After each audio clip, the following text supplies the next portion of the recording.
생명을 주신 우리 하나님 아버지 앞에 감사드리면서 모든 영광 올립니다.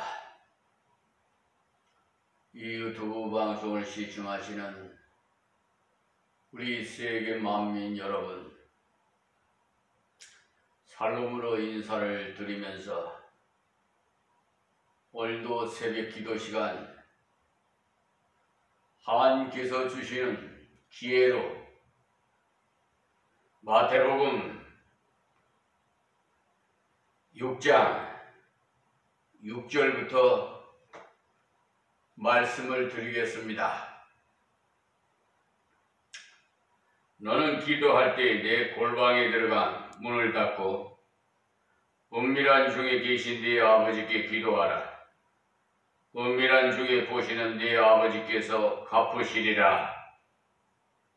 여기에 예수님께서 네 골방에 들어가 문을 닫고 하신 말씀은 다른 말씀이 아니고 은밀히 기도할 수 있는 환경을 의식적으로 만들으라는 말씀입니다.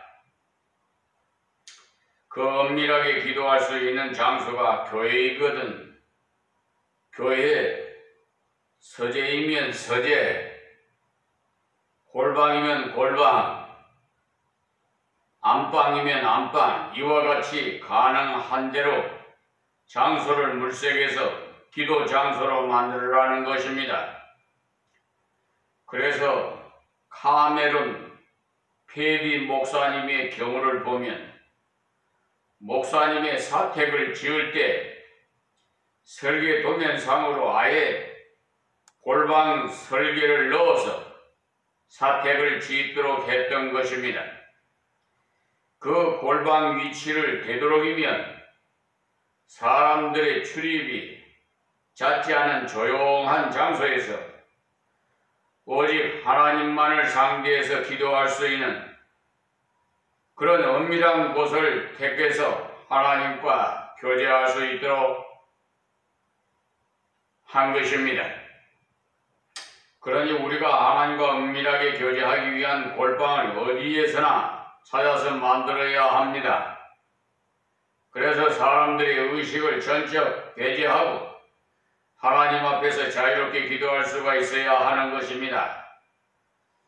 아, 저 사람 참으로 오래 기도한다, 어지간히 큰 소리로 기도하는군, 또한 저 사람은 너무 조용하게만 하는군 하는 등등의 말이나 비판을 들을 필요 없이 참으로 울고 싶을 때는 울기도 하고 큰 소리로 부르짖고 싶을 때는 부르짖을 수 있는 아무런 장애를 받지 않고 자유롭게 기도할 수 있는 골방을 우리는 의식적으로 만드는 것이 필요하다는 말씀을 드립니다.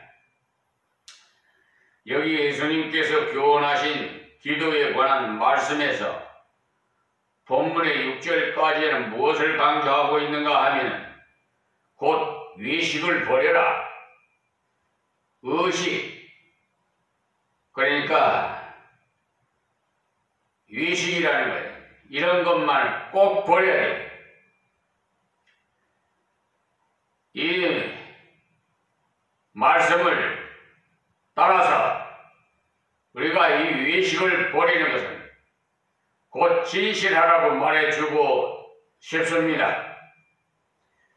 외식은 예수님께서 가장 싫어하는 것으로서 마태복음 23장 13절에서 36절에 나오는 소위 7화장, 그 7화장을 보게 되면 거기 예수님께서 무려 7회에 걸쳐서 계속하신 말씀이 화 있을진저 외식하는 서기관들과 바리새인들이여 라는 것을 말씀합니다.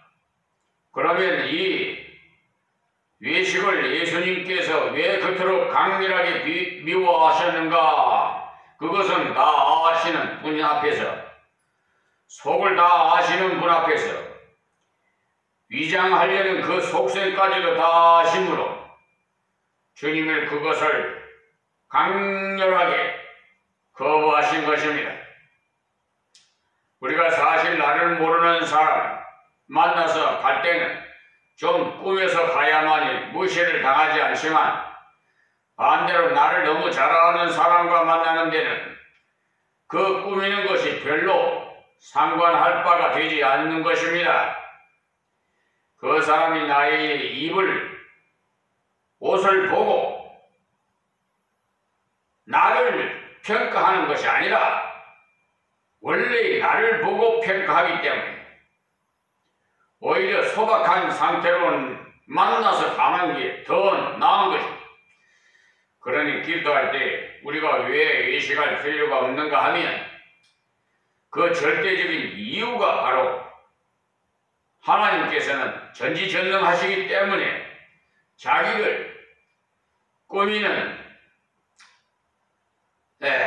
외식을 필요성이 전무한 것이죠. 오히려 외식함으로써 하나님께서 보실 때는 더욱 가증스러울 뿐입니다. 야, 너 별로 거룩하지도 않는데 거룩한 채 연기를 하느냐?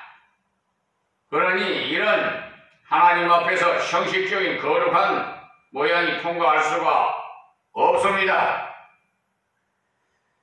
오히려 우리는 주여 이 죄인을 불쌍히 여기소서, 이것이 차라리 하나님 앞에서 솔직한 태도이지 거룩으로 위장해 봐야 소용없어요.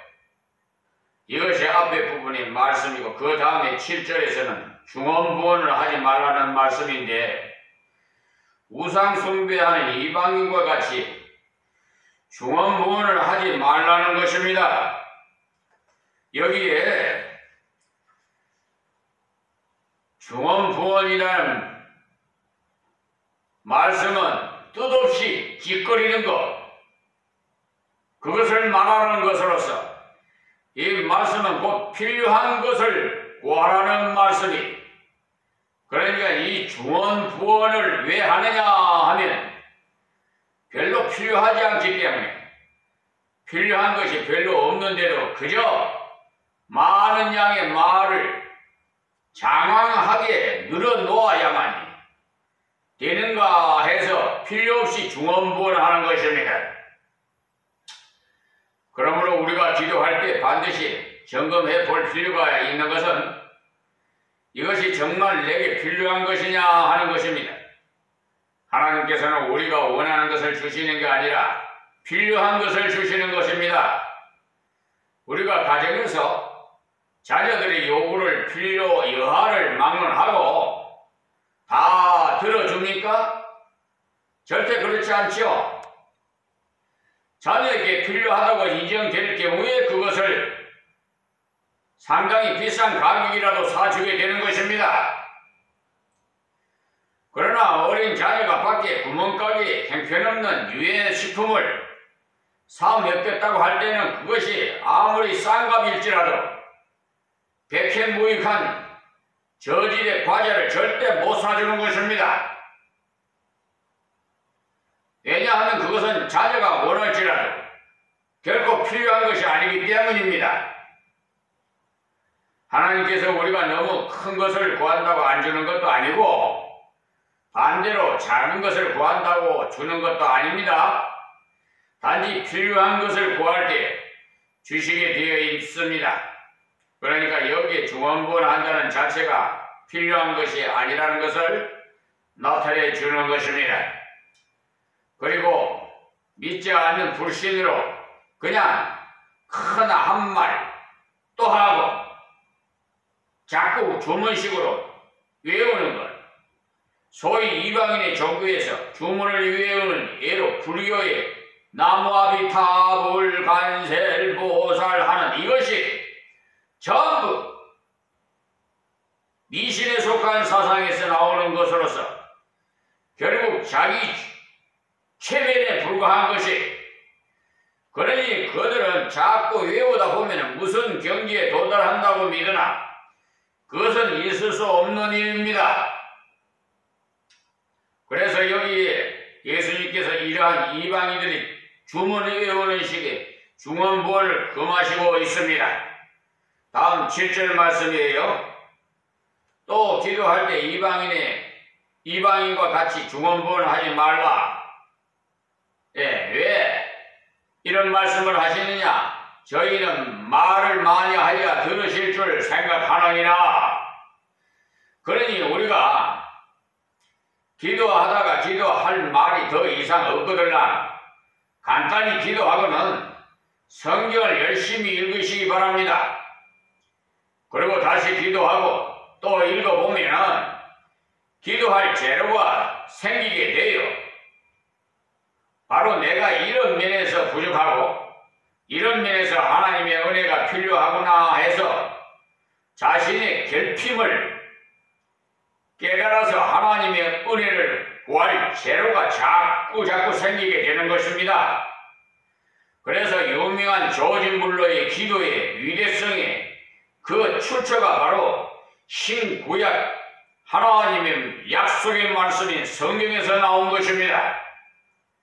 그런데 우리는 조지 물러 하면 곧 연상되는 것이 기도뿐이지만 사실은 조지 물러에 대한 바른 지식은 그가 생전에 날마다 하나님 말씀을 진지하게 연구했다는 사실을 아는 것이 그를 바로 아는 것입니다. 그리고 선교를 위한 작은 팜플렛 같은 소책자를 발간해서 굉장히 많이 보급한 사실입니다. 이러한 하나님의 말씀을 보급하는 귀중한 일은 잘 그러니까 못 알아듣는 대신에 과원 사업이나 기도의 응답에만 대표적으로 인물로 널리 알려진 것은 우리 사람들은 그냥 얼마나 많은 기도 응답을 받았고 어떤 하나님의 기적을 체험했느냐에 대한 굉장한 호기심 때문에 그 밑에 깔린 하나님 말씀을 연구해서 그 말씀을 붙잡고 기도한 사실은 잘 알려고 하지 않고 있어요. 그러므로 우리가 이 하나님 말씀을 붙잡고 기도하는 것이 이 중언부언에 안 빠지는 비결인 것입니다. 우리가 두 번 반복해서 기도하는 것이 나쁜 것이 아닙니다. 예수님도 겟세마네 동산에서 똑같은 기도를 3번이나 반복해서 기도했어요. 그것은 결코 중언부언이 아니고 그것은 예수님께서 하나님 뜻대로 십자가를 기꺼이 지기 위한 꼭 필요한 기도였기 때문에 3번씩 반복해서 기도하신 것입니다. 이럴 때는 오히려 주실 때까지 계속 기도하는 것이 필요한 것입니다. 10번이고 100번이고 계속 주실 때까지. 여기서 말하는 이방 종교에 있어서 주문해 오듯이 생각 없이 뜻없이 짓거리는 이와 같은 기도는 하나님께서 보실 때 아주 가증한 일이라는 것입니다. 그래서 우리는 기도할 때 성경 하나님의 말씀을 붙잡고 기도하시기를 바랍니다. 제 8절 말씀. 그러므로 저희를 본받지 말라. 구하기 전에 너희에게 있어야 할 것을 하나님 너희 아버지께 아시느니라. 여기 보시는 대로 아시느니라. 이 말씀이 강조되어 있는데 그것은 하나님께서 우리가 필요한지 필요하지 않은지를 딱 한 번 말하더라도 다 알고 계신다는 말이에요. 그러니까 그것을 많이 말한다고 해서 하나님께서 들으시고 적게 말한다고 해서 하나님께서 듣지 않으시는 것이 아니고 하나님께서는 우리가 기도하기 전에 구하기 전에 벌써 다 알고 계신다는 것을 여러분 아시기 바랍니다. 그래서 이 말씀을 빗대서 기도의 필요성을 부인하는 게으른 자들의 변론을 들어보면 다 아시니까 기도하지 않아도 되겠다. 단지 하나님 알아서 해 주시기 바랍니다. 이 정도면 간단히 해결될 일이 아니냐고 말하지만 성경은 우리에게 구할 것을 명령하셨어요. 마태복음 7장 7절에 나오는 대로 구하라 그러면 너에게 주실 것이요 찾으라 그러면 찾을 것이요 문을 두드리라 그러면 너에게 열릴 것이라고 약속을 그렇게 하셨기 때문에 기도해야만 받을 수가 있습니다. 하나님께서는 이 기도라는 수단을 통해서 그의 자녀들과 교통하기를 원하시기 때문에 어려운 문제, 필요한 문제, 괴로운 문제 모두 기도를 통해서 다 아시지만 하나님께서 구하도록 명령을 하셨으니 그렇게 순종해야 돼요. 기도하라 하셨으므로 기도하지 않으면 얻을 수가 없어요. 그러므로 성경에 근거해서 열심히 필요를 따라서 구하시기를 바랍니다. 다음 9절에서 15절까지 말씀은요. 주께서 가르치는 모범적인 기도에 대해서 말씀하시니까 잘 시청하시고 듣고요. 실천하시기 바랍니다. 앞에서는 기도하는 대비에 대해서 교훈하신 주님께서 이제는 실제적으로 기도를 어떻게 해야 하는지 가르치신 내용인데 본문에 나오는 9절에서 15절까지 예수님께서 자기 제자들에게 가르쳐 주신 유명한 주님 가르치신 기도 말입니다. 주기도문에 가르쳐 주셨지요. 성경에는 설교하는 방법에 관해서는 서론을 어떻게 하고 본문을 어떻게 하고 결론은 어떻게 하는 식의 그 설교의 모델을 제시한 적은 없으나 기도는 이렇게 하라는 표본을 분명하게 제시해 놓았어요. 다른 복음서인 누가복음 11장에도 이 주기도문이 나오는데 거기 보시면 제자 중 하나가 여짜오되 주여 요한이 자기 제자들에게 기도를 가르친 것과 같이 우리에게도 가르쳐 주옵소서 하니까 예수님께서 너희도 기도할 때 이렇게 하라 하시면서 기도를 가르쳐 주셨다고 기록되어 있습니다. 그러니까 이 사실은 바로 예수님께서 기도에 관한 말씀이 워낙 중요하기 때문에 한 번만 가르치신 게 아니라 반복해서 그러니 예수님께서 여러 장소를 이동하시면서 여러 번 가르치신 사실로서 누가복음을 기록한 누가는 그때 제자들이 주여 요한이 자기 제자들에게 기도를 가르친 것과 같이 우리에게도 가르쳐 주옵소서 하는 그 말을 듣고 그러니까 누가복음 11장 1절의 말씀이에요. 말씀하시는 기도문을 적어서 기록했던 것이고 마태복음의 기자인 마태는 예수님께서 산상에서 교훈하실 때 그것을 기록해 둔 것입니다. 그래서 마태복음에 기록된 주기도문이 훨씬 더 문장이 길고 체계가 더욱 잘 서 있으나 내용은 거의 같습니다. 다음 9절 말씀이에요. 그러면 너희는 이렇게 기도하라. 이렇게 말씀하신 것은 이 주기도문의 기도의 윤곽이 더 오르도록 의도된 기도의 모델 케이스임을 가르쳐 주는 것입니다. 그러나 이 기도문과 똑같이 단순하게 반복하라는 것은 아니고 이 원리를 따라서 기도하라는 것을 말해 주는 것입니다. 그런데 어떤 사람은 이 주기도문을 주신 본래적인 그 의도와는 전혀 다르게 엉뚱한 오해를 해서 주기도문을 하루에 500번을 외우면 뭐 좋고 몇만 번 외우면 병이 낫는다고 하는 소리를 듣고는 제가 놀란 적이 있습니다. 그것은 단지 미신에 불과한 거예요.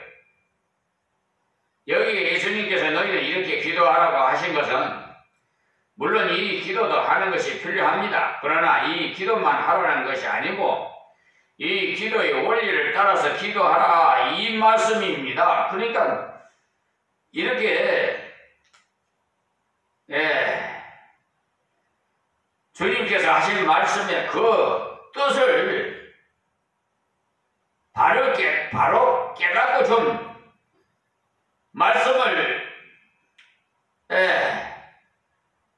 이해해야 되는데, 이게 지금 자기가 하나님이에요. 자기가 예수님이에요. 자기가 그냥 생각되는 대로, 마귀 사탄이 갖다 주는 대로 미혹당해가지고 그냥 미신적인 기도를 하는. 그러니까 그 다음에 하늘에 계시는 우리 아버지여라고 했죠.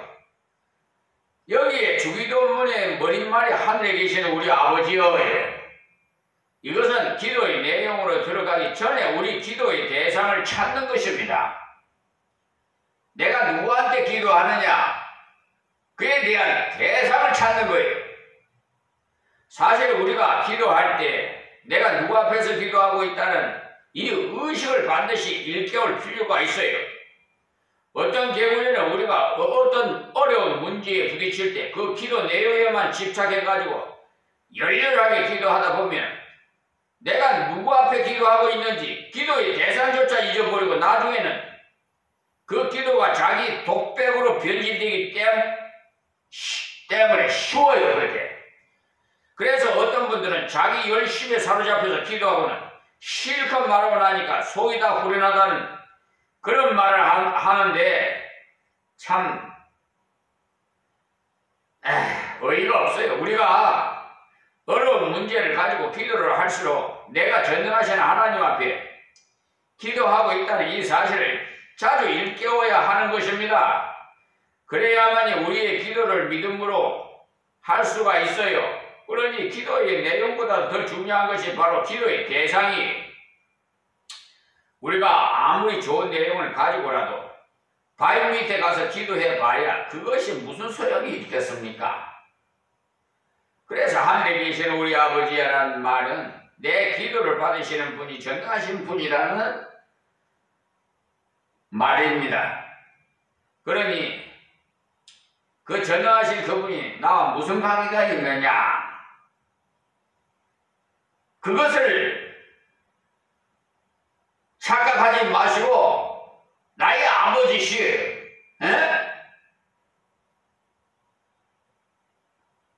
내가 아버지 앞에 교제하는 기도의 대상이란 말이에요. 그러니 전능하신 하나님과의 올바른 관계의 필요성을 가르쳐주고 있지요. 그래서 하나님과의 올바른 관계를 정리해 보면은 바로 전능하신 하나님 그분이 곧 나를 사랑하시는 아버지가 되신다는 사실이에요. 그래서 이 사실을 믿음으로 기도하는 겁니다. 하늘에 계신 그분이 바로 내 아버지시죠. 내 아버지, 내 아버지. 사실 이 구절에 나오는 이 말씀만 바로 알고 믿으면 뒤에 나오는 기도의 장애점은 거의 다 없어져요. 즉 지금 내가 감히 전능하신 그분에게, 그분이 또 내 아버지신데 내가 그분께 기도하고 있다는 사실을 알고 믿음으로 기도하면 정말 기도의 모든 장애 요인을 말끔히 제거할 수가 있게 되는 것입니다. 이토록 어렵고 해결 가능성이 없는 이 난제를 갖고 어떻게 기도할 수 있을까 하는 이런 염려도 없어지고, 이런 사소한 문제를 갖고 기도까지 할 필요가 있겠는가? 만약에 이런 것까지 기도한다면 하나님께서 어떻게 생각하실까? 이런 생각도 없어져요. 왜냐하면 나를 사랑하는 아버지한테는 못할 이야기가 없지 않습니까, 여러분? 그러므로 우리가 큰 문제만 기도할 것이 아니라 작은 문제를 갖고도 열심히 기도해야 돼요. 저희 경우는 기도에 있어서 큰 문제가 이루어질 때는 그것이 오히려 당연하게 여겨지는 거예요. 그렇게 큰 문제이니까 하나님께서 해결하지 않으면 누가 한단 말인가 하는 생각을 했는데, 어느 날 아주 조그마한 문제가 이루어짐으로써 전날에 알지 못한 아주 신비로운 것을 경험했던 것이에요. 제가 열쇠를 읽고는 이 열쇠를 하나님께서 찾아 주시도록 열심히 기도했더니 하나님께서 바로 눈앞에 있는 열쇠를 찾도록 해 주실 때 아주 작은 열쇠 하나에도 세밀한 응답으로 실행하시는 하나님의 신비로움을 체험할 수가 있다라는 것입니다. 우리가 창세기 아브라함의 첩인 하갈이 이스마엘을 데리고 아침 일찍이 떡과 물 한 가죽 부대를 가지고 쫓겨나서 브엘셀바 들에서 방황하다가 가죽 부대에 물이 다 떨어지니까 아이가 마실 물이 없어서 목이 말라 죽게 되니까 하갈이 방성대곡하면서 하나님께 그 아들 이스마엘을 불쌍히 여겨달라고 간절히 기도를 하고 눈을 뜨니까 바로 앞에 샘물이 보이더라는 것입니다. 거기에 하나님이 하갈의 눈을 밝히시면 샘물을 보고 가서 가죽 부대에 물을 채우다가 그 아이에게 마시웠더라고. 창세기 21장 14절에서 19절의 말씀 여러분 기록되어 있으니까 참고해 보십시오. 이때 샘이 갑자기 솟아나는 것이 아닙니다. 아브라함의 첩이긴 하지만 그의 가족임이 분명한데 혼자도 아들과 함께 쫓겨나자 얼마나 많이 울었겠습니까? 그러니 많은 눈물로 인해서 시야가 가려워져 바로 앞에 있는 샘물이 보일 리가 없지요. 그래서 브엘셀바들에서 물면서 방황하다가 물은 그만 다 마시고 동이 나니까 이젠 죽게 되었구나 하는 절망 상태에 빠져 앞이 깜깜했던 것이지요. 여러분도 이 하갈의 같은 입장이 돼 보세요. 눈에 아무것도 안 보여요. 예. 울어도요, 저는 울기도 많이 했습니다. 왜냐고요? 머리 들 것도 없고, 그러니까 살림집도 없고, 사모도 밤중에 그냥 가출해버리고, 애비랑도 없고. 자, 우리 권사님이 어떻게 목회를 하시겠습니까? 이렇게 말씀하시더라고요. 광야 예배 드리고 나서. 그래서 권사님, 목회는 하나님이 하시는 것이지 목사가 하는 것이 아닙니다. 그 말씀을 하나님께서 이 종에게 입을 벌려 말하게 하셨어요. 저도 모르겠어요. 사실 제가 말씀을 드렸는데 제가 말씀드리는 거예요. 제 자신을 꼬집어 봐요. 솔직히 말해서 지금 대답을 여러분 갑자기 뭘 질문하면 여러분 준비되지 않는 상태에서 답변할 때가 좀 곤란할 때가 있잖아요. 그런데 그냥 즉흥적으로 저는 그런 경험이 많아요. 저 할렐루야 기도원에 가서 저 철원 수도원에 가서 기도하려고 예비당 성축할 때 가다가 하나님께서 그 한국 교회에서 이단으로 정제된 할렐루야 기도원으로 들어가게 하셨어요. 이건 아닌데 제 생각은 그런데 하나님께서 인도에 들어갔어요.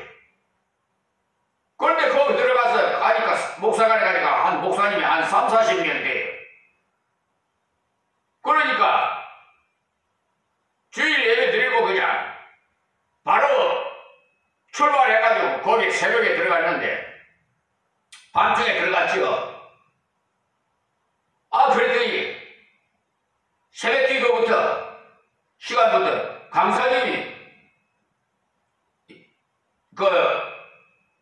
약속한 강사님이 안 오셔서 그러는데 그 많은 목사님 중에서 저를 지명하면서 목사님께서 좀 대신 좀 인도해 주십시오. 그래서 하나님의 음성으로 듣고 네 하고 가서 새벽기도 인도했습니다. 그때 제가 뭐 준비한 거 뭐지? 성경책 하나 딱 가지고 와서 저 철은 그 수도원 기도 참 계곡에 기도하기가 좋아요. 그래 거기 가려고 기도하고 갔던 건데 가는 도중에 그 할렐루야 기도원을 들어갔어요. 그런데 이상하게 그냥 하루에 4번씩 10시, 2시, 7시, 하여튼 새벽 시간에 이렇게 계속 일주일 동안을 강사로 집회를 했어요. 수요일 날은 저녁 7시에 이 할렐루야 기도원은 한국교회에서 이단으로 정제된 기도원입니다. 그 말씀을 어떻게 해요? 강사가 세상 말로 맞아 죽을 짓 아니겠어요? 누가 뛰어 올라와가지고 구타하면 위해를 가도 어떻게 하겠어요? 근데 그런 두려움도 없어요. 입을 벌리 그냥 하나님께서 말씀하시고 거기서 모인 거인들이 한 1000명이 넘었어요. 그 할렐루야에는 그 기도원에 물이 좋아가지고 많이 온탕도 하러 한증도 하러 많이 들어와요. 그러니 이제는 목요일 날 새벽에는 아예 안 부르겠지. 그래 또 계속 마치고 나왔는데도 녹음 테이프를 다 주시더라고. 김계화 원장이 다 듣고 있대요. 그런데 이상하게 연락이 와서 또 목사님 오셔야 되겠습니다. 이유를 물었어요. 그 목사님 유명한 목사님도 많은데 훌륭하고 왜 나를 자꾸 부르느냐 그 이유를 물었더니 목사님은 때묻지 않는 설교에서 교인들 직원들이 경영의 은혜를 받는다는 거예요. 정말 그래가지고 저는 교회 성충하느라 바빠가지고 못 갔습니다. 그랬더니 모시러 왔어요. 직원이. 그런데도 제가 하나님께 물어야 되기 때문에 하나님께서 허락하지 않아서 안 갔습니다. 근데 제가 이 말씀을 하는 것은 뭐냐 하면은 아무런 준비도 없이 원고도 없이 일주일 동안을 강사로 집회를 인도했다는 사실, 제가 무슨 뭘 알겠어요? 빛이란